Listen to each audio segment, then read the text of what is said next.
Good evening everyone. Things you don't know about की episode number 16 में आज हम बात करेंगे एक पॉपुलर तरीन इवेंट जिसको कुंभ मेला कहा जाता है, उसके बारे में हम बात करेंगे, उसके फैक्ट्स बताएंगे आपको। अगर आपने बॉलीवुड मूवीज़ देखी हैं तो आपने काफ़ी कुछ सुना होगा कुंभ मेला के बारे में। बहुत सारी मूवीज़ में ऐसा दिखाया जाता है कि कोई भाई बचपन में कुंभ के मेले में बिछड़ गए और तकरीबन 20 साल बाद या 10 साल बाद दोबारा रीयूनाइट हुए। ऐसी काफ़ी स्टोरीज़ हमें बॉलीवुड की मूवीज़ में मिलती हैं, लेकिन आज हम आपको बताएंगे कि एक्चुअली में कुंभ का मेला होता क्या है, इसकी क्या हिस्ट्री है, क्या ट्रेडिशंस हैं, क्या रिचुअल्स हैं, वगैरह वगैरह, इसके बारे में सब फैक्ट्स। लेकिन उससे पहले आप चैनल को सब्सक्राइब करें और नोटिफिकेशन ऑन कर लें ताकि हर इंटरेस्टिंग वीडियो आपको मिलती रहे हमारे चैनल से। इस साल भी अभी कुंभ मेला हरिद्वार शहर में हो रहा है। तो चलें बात करते हैं कुंभ मेला के बारे में। देखा जाए तो कुंभ मेला दुनिया की लार्जेस्ट रिलीजियस गैदरिंग है। इसमें करोड़ों के हिसाब से लोग एक टाइम फ्रेम में इकट्ठे होते हैं, ना सिर्फ इंडिया से बल्कि दुनिया भर से जो हिंदू भक्त हैं वो आते हैं इस मेले को अटेंड करने के लिए जब भी ये मेला होता है। इस मेले ने कई रिकॉर्ड बनाए हैं गैदरिंग के, जो कि हम आगे जाके वीडियो में मज़ीद डिटेल के साथ आप लोगों को बताएंगे। जनरली कुंभ मेला हर 3 साल बाद होता है और 4 डिफरेंट लोकेशंस हैं, उनमें स्विच होता रहता है। यानी एक जगह पे अगर हुआ है मेला तो दोबारा उसमें 12 साल बाद आएगा। ये 4 जगहें कौन सी हैं, आइए हम आपको बताते हैं इन 4 शहरों के नाम जहाँ पे ये कुंभ मेला होता है। और इस साल 2021 में तो हरिद्वार में हुआ है। तो सबसे इम्पोर्टेंट जगह रिवर गंगा का किनारा हरिद्वार है, ये भी कुंभ मेला की लोकेशन है। इसके बाद प्रयाग, जो कि पहले इलाहाबाद कहते थे, उसमें जहाँ पे गंगा और यमुना का मिक्सचर होता है और साथ में सरस्वती का, उस जगह पे भी होता है। और यहाँ पे महाकुंभ मेला भी होता है।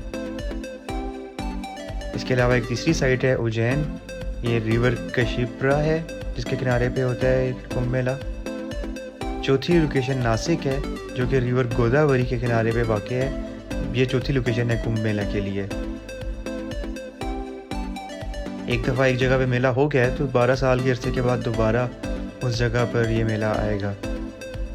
12 की क्या अहमियत है 12 साल की, वो आगे जाके आपको इस वीडियो में हम बताएंगे कि 12 साल की क्या इंपॉर्टेंस है और 12 साल बाद ही क्यों होता है मेला तो एक जगह पे दोबारा।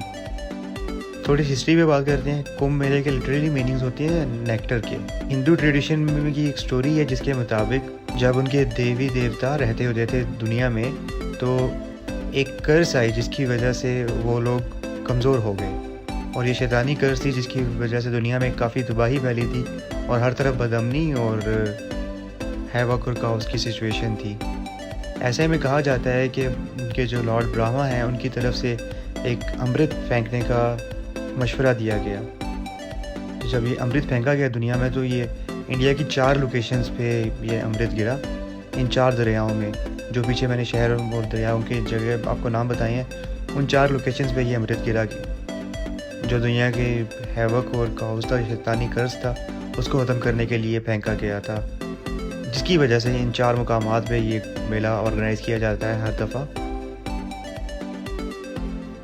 ये उन डेट्स की याद में मनाया जाता है जिन डेट्स में इन दरियाओं का पानी अमृत बन गया था। अमृत यानी नेक्टर ऑफ इमॉर्टैलिटी, जो कि हिंदू ट्रेडिशंस के मुताबिक स्टोरी या लेजेंड मशहूर है इंडियन कल्चर में और रिलीजियस में। यहाँ पे ये भी आपको इंटरेस्टिंग बात बताता जाऊँ कि जो इसकी मेले को मार्क करने के लिए डेट कैलकुलेशन की जाती है, ये भी बड़ा सिस्टमेटिक है।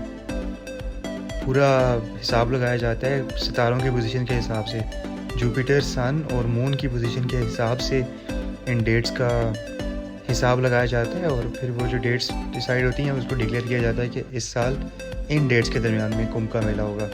करंटली अभी 2021 में हरिद्वार में ये चल रहा है क्योंकि उनके ज्योतिषियों के हिसाब से इस साल की डेट्स ये बनती थी। अभी आपने मीडिया में काफ़ी हेडलाइंस सुनी होंगी उनके मेले के बारे में जो कि ऑन गोइंग है अभी इंडिया में। हिंदू ट्रेडिशन के मुताबिक उनका मानना है कि जो भी इस मेले के दौरान गंगा में या दरिया में नहाता है वो उनके गुनाह भी माफ़ हो जाते हैं और वो एक डिवाइन सोल की तरफ या साल्वेशन की तरफ जाने के लिए अपना सफ़र जो है वो शुरू कर देते हैं। ये ज़ायरीन की अकीदत है कि वो दरिया में आके नहाते हैं या स्नान करते हैं, जिसकी वजह से कहा जाता है कि उनके सारे गुनाह भी जो साल भर के होते हैं या पिछली लाइफ के होते हैं वो माफ़ कर दिए जाते हैं और गंगा में उनके गुनाह जो हैं वो धुल जाते हैं। मुहावरे भी आपने कई सुने होंगे इंडिया पाकिस्तान में इस तरह के और गंगा के बारे में। गंगा यमुना बहरहाल हिंदुओं के इम्पॉर्टेंट रिलीजियस वाटर्स हैं। 2013 में जो इलाहाबाद में हुआ था मेला कुंभ का, उसमें तकरीबन 10 करोड़ लोगों ने शिरकत की थी और ये इटसेल्फ एक बहुत बड़ा रिकॉर्ड है।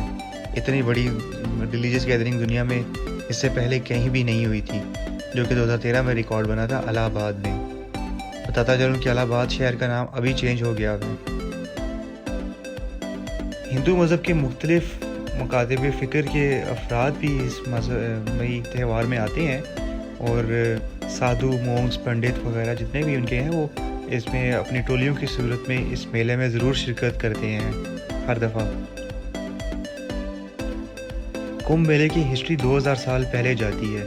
2000 साल पहले जब चाइनीज़ ट्रैवलर ह्यून सांग जब आया था इंडिया में, तो उसने अपने स्क्रिप्चर्स में कुंभ मेला के बारे में जिक्र किया था और बिलीव किया जाता है कि उसने हरिद्वार और इलाहाबाद के कुंभ मेला को अटेंड किया था और इनके बारे में उसने अपनी राइटिंग्स में लिखा था। ये सबसे पुराना रिटन डॉक्यूमेंटेड एविडेंस मिलता है कुंभ मेला के बारे में इंडिया के रीजन में। आदाद शुमार के मुताबिक 2013 के कुंभ मेला में 650,000 जॉब्स क्रिएट हुई थी और तकरीबन 12,000 करोड़ कमाया गया था सिर्फ 2013 में। और हर साल ये फिगर बढ़ते जा रहे हैं क्योंकि रिलीजियस टूरिज़म राइज पे है इस वक्त इंडिया में, और हर साल आबादी बढ़ने की वजह से लोग भी बढ़ रहे हैं और ज़्यादा शिरकत कर रहे हैं, जिसकी वजह से ज़्यादा अर्निंग भी हो रही है। ये एक यूनिक बात कुंभ मेला की ये भी है कि इसको यूनेस्को ने भी एक्नॉलेज किया है। यूनेस्को की इनटेंजिबल ह्यूमैनिटी कल्चर हेरिटेज में कुंभ का मेला है, इसको शामिल किया गया है। ये एक यूनिक रिकॉर्ड है कुंभ मेला के बारे में, और किसी ऐसी गैदरिंग के बारे में यूनेस्को की वर्ल्ड हेरिटेज या कल्चरल साइट्स में मेंशन नहीं मिलती आपको। ऐसे ही 2019 में जब इलाहाबाद में हुआ था कुंभ मेला, उसमें भी कहा जाता है कि 150 मिलियन लोगों ने शिरकत की थी और ये स्पेस से भी देखा गया था। नासा ने इमेजेस जारी किए थे कि स्पेस से भी विजिबल थे कुंभ मेला के पार्टिसिपेंट्स, क्योंकि इतनी बड़ी गैदरिंग थी, इतनी मैच गैदरिंग, तो इसको क्लियरली स्पेस से भी देखा गया था। नासा ने जो इमेजेस भी शेयर किए थे, जो कॉपीराइट्स की वजह से मैं यहाँ पे शेयर नहीं कर रहा वो इमेज, क्योंकि नासा की इमेजेस ज़्यादातर कॉपीराइट्स होते हैं और आप उनको उनकी परमिशन के बगैर शेयर नहीं कर सकते। इस मेले पे पहुंचने के लिए स्पेशल ट्रेन्स चलाई जाती हैं पूरे इंडिया से। कहा जाता है कि 700 से ऊपर ट्रेन हैं वो चलाई जाती हैं पूरे मुल्क से, ताकि इस मेले पे पहुंचा जाए। इसके अलावा 50-60 किलोमीटर की टेम्प्रेरी रोड भी बनाई जाती है इस पूरे एरिया को कवर करने के लिए, क्योंकि इतनी बड़ी गैदरिंग होती है, इतने ज़्यादा लोग होते हैं, इतने दिन वहाँ पर ठहरते हैं, तो इनको मैनेज करना आसान काम नहीं है, जिसके लिए टेम्प्रेरी अरेंजमेंट्स किए जाते हैं हर दफ़ा मेला ऑर्गेनाइजर्स की तरफ से। महाकुंभ मेला एक फेस्टिवल है जो कि हर 12 साल बाद किया जाता है और उसमें 80 से 100 मिलियन के करीब भक्त जो हैं वो आते हैं दुनिया भर से। आगे जाके मैं आपको बताऊंगा कि कुंभ मेले की टोटल 4 डिफरेंट टाइप्स हैं, जिनमें से सबसे जो बड़ा है उसको महाकुंभ मेला कहा जाता है, जो कि हर 12 साल बाद होता है। इलाहाबाद शहर की एक इम्पॉर्टेंस ये भी है कि यहाँ पे 3 रिलीजियस दरिया जो हिंदुओं के हैं, गंगा, यमुना और सरस्वती, इन तीनों का डेल्टा बनता है और ये मिलते हैं आपस में। तो वो जो जगह बनती है वहाँ पे इंडिया भर से, बल्कि दुनिया भर से जो मॉन्क्स हैं या पंडित हैं हिंदुओं के, वो आते हैं वहाँ पे स्नान करते हैं और इस लिहाज से इस जगह को एक स्पेशल और यूनिक इम्पोर्टेंस हासिल है। यहाँ पे जो कुंभ का मेला होता है उसकी एक खासियत ये भी है कि इसमें 3 दरियाओं का संगम है। जैसा मैंने आपको पहले भी बताया कि एस्ट्रोलॉजिकल प्रेडिक्शंस के थ्रू कुंभ मेले की एग्जैक्ट लोकेशन और एग्जैक्ट डेट्स जो हैं वो डिसाइड की जाती हैं, जिसमें जुपिटर, सन और मून, इनके हिसाब से डिसाइड किया जाता है कि इस साल कुंभ मेला कहाँ होगा और किस टाइम पर होगा। 4 डिफरेंट मेले की बात करें तो पूर्णा कुंभ मेला, महाकुंभ मेला, अर्ध कुंभ मेला एंड कुंभ मेला, ये 4 टाइप्स हैं कुंभ मेले की जो कि होती हैं। लेकिन सबसे बड़ा इनमें से अगर बात करें कुंभ मेला कौन सा होता है, तो वो महाकुंभ मेला ही है, जो कि आपको वैसे मैंने बताया कि हर 12 साल बाद होता है। महाकुंभ मेला वो सबसे बड़ा कुंभ मेला कहलाता है। थोड़ी सी अब हम बात कर लेते हैं हरिद्वार शहर के बारे में भी। हरिद्वार शहर एक पुराना शहर है, जो कि इम्पोर्टेंट हिंदू मजहबी शहर भी कहा जाता है। इनकी स्टेट उत्तराखंड में है और ये शहर उस जगह पर वाक़ है जहाँ पे रिवर गंगा हिमालय से निकलता है और प्लेन्स में दाखिल होने के लिए आगे अपना ट्रैवल करता है। रिवर गंगा एक मोस्ट मुक़द्दस दरिया माना जाता है हिंदू धर्म में। हरिद्वार शहर गंगा के राइट किनारे पे वाक़ है और ये शिवालिक रेंजेस की जो हिमालय की पहाड़ियाँ हैं उनके ऊपर वाक़ है। एक इम्पॉर्टेंट टूरिस्ट साइट भी है, रिलीजियस प्लेस भी है, रिलीजियस टूरिज़म भी यहाँ पे बहुत होती है। इसके अलावा भी यहाँ पे अपना मॉडरेट टेम्परेचर और प्यारे लैंडस्केप की वजह से ये शहर काफ़ी मशहूर है टूरिज़म के पॉइंट ऑफ व्यू से भी। फॉरेन टूरिस्ट भी यहाँ पर काफ़ी आते हैं। इसके बाद अगर हम बात करें मॉडर्न हरिद्वार सिटी की, तो यहाँ पे इंडस्ट्रियल स्टेट्स भी डेवलप हो रही हैं, यानी हर तरह से ये इंडिया की इकॉनमी में एक इम्पॉर्टेंट रोल प्ले कर रहा है ये city. Religious point of view से भी और कमर्शियल और बिजनेस पॉइंट ऑफ व्यू से भी शहर की इम्पोर्टेंस बहुत ज़्यादा है इंडिया में और इंडिया की इकॉनमी में। उस हिसाब से यहाँ पे अर्बनाइजेशन हो रही है और काफ़ी सारा डेवलपमेंट्स भी हो रही हैं शहर में। बॉलीवुड कल्चर में भी हरिद्वार शहर और कुंभ का मेला बहुत इम्पोर्टेंट है। आपने अक्सर मूवीज़ में हरिद्वार को देखा होगा, अक्सर मूवीज़ में कुंभ के मेले के सीन्स देखे होंगे या कुंभ के मेले का जिक्र सुना होगा। और ना सिर्फ बॉलीवुड बल्कि अगर आप लोगों ने इंडियन ड्रामास देखे हैं तो इंडियन ड्रामास में भी हरिद्वार का जिक्र ज़रूर होता है और कुंभ के मेले का जिक्र भी होता है और दिखाया भी जाता है अक्सर में। तो पुराने स्क्रिप्चर्स की अगर बात करें तो हरिद्वार के ये डिफरेंट नाम थे, कपिलस्थाना, गुंदावारा एंड मायापुरी। ये सारे नाम भी हरिद्वार के बारे में मेंशन किए गए हैं पुराने हिंदू स्क्रिप्चर्स में, लेकिन इसका मॉडर्न नाम हरिद्वार ही है। कहा जाता है कि सिखों के मजहबी पेशवा गुरु नानक ने भी जब हरिद्वार में विज़िट किया था तो इन्होंने कुशावरा घाट में स्नान किया था गंगा में, यानी नहाए थे ये भी गुरु नानक भी अपने विज़िट के दौरान। इसी तरह अगर हम मुग़ल एरा की बात करें तो मुग़ल बादशाह जो थे जलालुद्दीन मोहम्मद अकबर, जिनको हिंदू मज़हब में भी बड़ी अहमियत हासिल है, उनके बारे में कहा जाता है कि जब वो यहाँ पे अपना टूर कर रहे थे तो उन्होंने गंगा के पानी को पिया था और इस पानी की उन्होंने काफ़ी तारीफ़ की थी और इसके बारे में उन्होंने बोला था कि ये वाटर ऑफ इमॉर्टैलिटी है। उस ज़माने में मुग़ल बादशाह के एजाज़ में एक कॉपर का कॉइन भी हरिद्वार की तरफ से जारी किया गया था। एक सिंबॉलिक कॉइन था उनको ट्रिब्यूट देने के लिए, क्योंकि जलालुद्दीन मोहम्मद अकबर बेशक मुसलमान थे लेकिन उन्होंने काफ़ी कोशिश की थी हिंदू और मुस्लिम इकट्ठे रहें और काफ़ी सिमिलैरिटीज़ में उन्होंने काम किया था और मजहबी एतबार से उनका दौर टॉलरेंस का दौर माना जाता है। जैसा कि मैंने पहले बताया कि हरिद्वार एक कदीम तरीन हिंदू शहरों में से है, इसी वजह से इसका जिक्र काफ़ी ज़्यादा हिंदू की स्क्रिप्चर्स में मिलता है हमें, क्योंकि हरिद्वार शहर में काफ़ी ज़्यादा हिंदुओं की फेमस साइट्स भी हैं, रिलीजियस साइट्स, जिसमें विष्णु देवी का मंदिर भी शामिल है। एक इंटरेस्टिंग बात आपको बताऊं, lost and found Kumbh Mela के बारे में बड़ी इंटरेस्टिंग स्टोरी है। अमेरिकन मीडिया में भी इनको काफ़ी कवरेज हासिल है। कहा जाता है कि जब इतनी बड़ी गैदरिंग होती है, इतने सारे लोग इकट्ठे होते हैं, तो ऐन मुमकिन है कि आप अपने अजीज़ से खो जाएं। कई दफ़ा तो 4 घंटों तक, कई दफ़ा 6 महीनों तक भी आप गुम रहते हैं। खैर बॉलीवुड मूवीज़ जैसा तो नहीं होता कि 20-20 साल आप गुम रहे हैं, लेकिन ये कहा जाता है कि चांसेस हैं कि आप गुम हो सकते हैं, क्योंकि इतना बड़ा क्राउड मैनेज करना इतना आसान नहीं है। लेकिन अब कहा जाता है कि इंतज़ामात में इन्होंने अब टैगिंग शुरू की हुई है, टैटू या टैगिंग, जिसकी वजह से अगर कोई गुम हो जाए तो जल्दी से उसे ढूंढ लिया जाता है। अनाउंसमेंट्स की जाती हैं या और भी काफ़ी तरीके हैं जिसके बाद आसानी से ढूंढ लिया जाता है।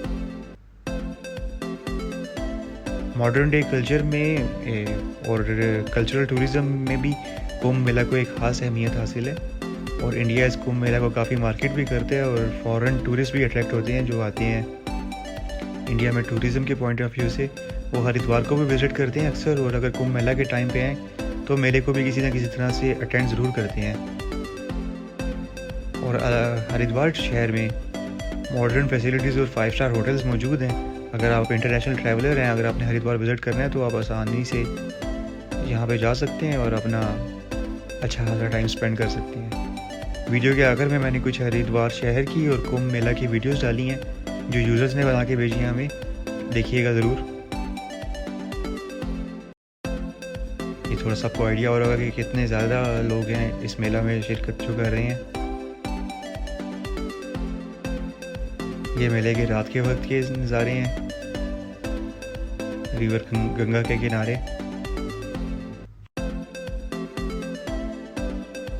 ये 2019 के कुंभ मेला की वीडियो है जो कि इलाहाबाद में हुआ था।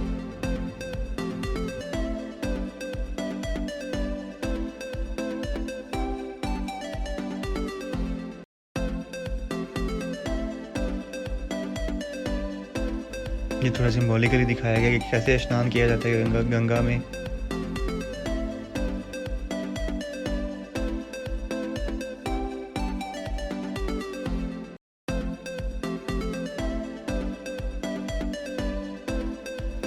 ये गंगा रिवर देख लें आप, जब गंगा रिवर हिमालय से गुजरते हुए हरिद्वार की तरफ दाखिल होने लगता है तो उससे पहले इनकी फुटेज है ये।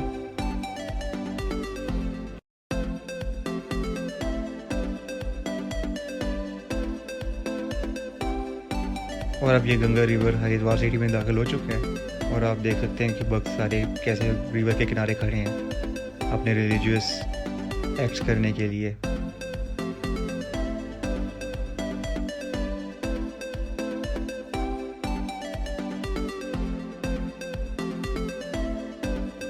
तो ये थी हमारी आज की एपिसोड।